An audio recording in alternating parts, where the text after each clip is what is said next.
Hello, for today's spooky item, I am going to show you a few stories that I wrote for a project a few years ago for school.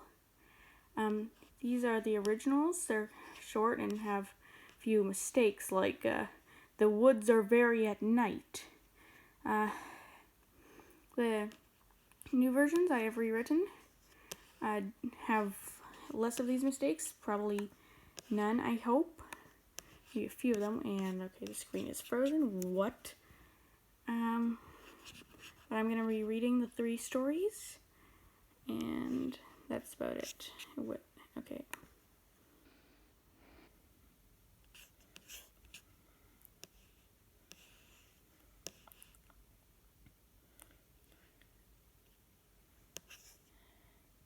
Story number 1. The woods seem to come alive in the dead of night. Branches creak overhead, and a wolf howls in the distance. As the night gets darker, things seem to be calm and quiet.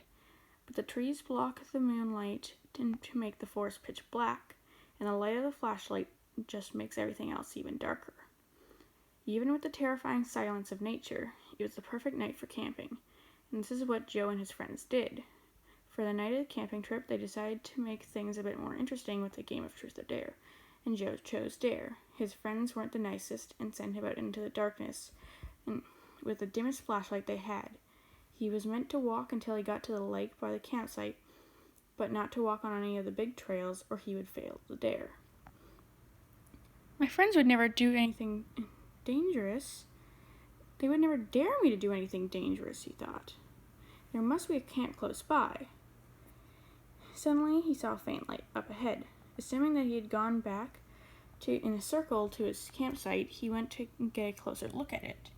The small flame of a campfire was burning by a tent. It all seemed dark. As he neared the campsite, Joe noticed that no one was there. The air felt cold and old, even though there was a small fire. No sounds were to be heard, and with nothing to see, Joe went back to his campsite to sleep so he'd be ready to leave tomorrow. But he had failed to check where all his friends had gone.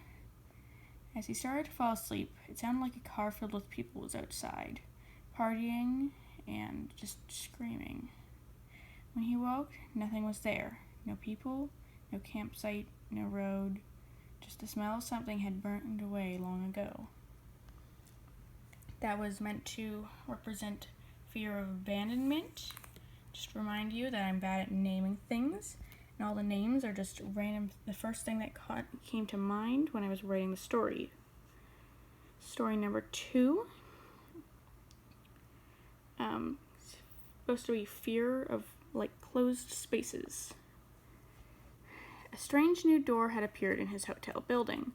Nico had lived and worked there for 10 years and had never seen it before. He had the keys for every door in the building, but he didn't need to use them. He could not even try to unlock it because there was no keyhole. Actually, there was no handle at all. Just a hole to pull open the door. He pulled it open to find a long, dark hallway. His hotel was empty for cleaning, as a small fire had started a few days ago. So Nico could search this hallway as much as he wanted before anyone needed him. He grabbed a flashlight and walked down the hall. As he walked, the hallway started to get smaller and smaller until he was crawling on his hands and knees. At the very end of the hallway was a small trapdoor leading down. He crawled toward this trapdoor, and when he was above it, the wood shattered and he fell through. He landed on a set of stairs, just like the stairs in his hotel. Same carpet and everything. Just a few steps down the hall, Nico felt it was a wall.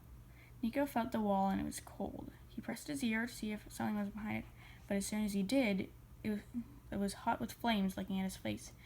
He ran back to the trapdoor to leave, but it was fixed and sealed. He was trapped. The flames had gone, but the trapdoor was shut tight. No stairs, no hallway, just walls. Nico had nowhere to go. This one, I messed up at the end speaking it, but yeah, I also have no idea why I named the character Nico. I named it after my cat for some reason. It's not the greatest. It was a little spookier in compared to the original ones, but the original ones, that was probably the spookiest. Third and final story. Storm rides the bus from 3:30 to 4:30 every day coming home from work. Last Tuesday, after she got off the bus, a strange man dressed in a long black coat came to Storm asking, "Would you like a pineapple?" Every day until the weekend, the strange person asked her that. He asked like his life depended on it, although he was never seen asking anyone else to buy a pineapple. That Friday, Storm said yes to the strange pineapple man. He had looked so sad before, as every time he tried to give her a pineapple, she just walked away to avoid him. An odd smirk on his face, he gave her a pineapple, and she handed him $10 for it, as pineapples are good fruits. After the weekend, he came back and tried to sell Storm more pineapples, cheery at his first success. She once again avoided him, as she didn't need a pineapple yet. She was saving the pineapple for her work party on Wednesday. On Tuesday night, she brought some watermelon and strawberries to make a fruit salad for her work party. She cut open the other fruit with her knife when it hit something hard inside the pineapple. She cut around it and opened the pineapple to find it was filled with glass.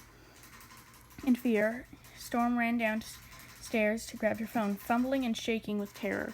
She had grabbed her purse and looked out the window to see something slowly approaching her house. A sinking feeling filled the air as, grin on his face, nothing other than the pineapple man was standing in her driveway, holding his horrible fruit.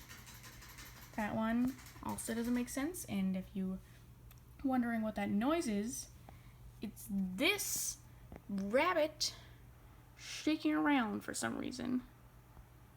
Cute boy, cute little girl though. And those are 3 spooky stories that I spent my time that I was supposed to be working on projects working on instead of doing the projects, which was just writing stories.